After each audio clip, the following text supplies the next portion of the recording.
இந்த நிமிஷத்துல நான் பேசிடுறேன் ஆண்டவரே சொல்லி பாருங்க, அடுத்த வார்த்தை உடனே ஏசப்பா கிட்ட வந்து வந்துடும். ஏன் தெரியுமா? அந்த அன்பிற்கு முன்னால பாவம் நிக்காது.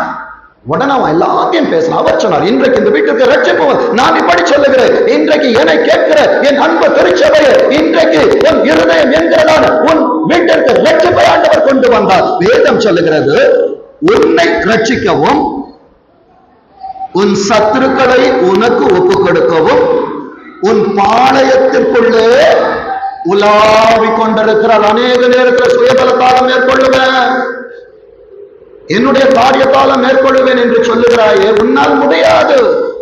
மௌன யுத்தம் இருக்குது, தெரியாத காரியங்கள் இருக்குது, மறைவாய் வைத்த கண்ணிகள் உண்டு, உன்னால் அதை பார்க்க முடியாது. உன் தேவனாகிய கர்த்தர் எங்கே உலாவிக் கொண்டிருக்கிறார் என்றால் உன் இருதயத்திற்குள்ளே உலாவிக் கொண்டிருக்கிறார். ஆகையால்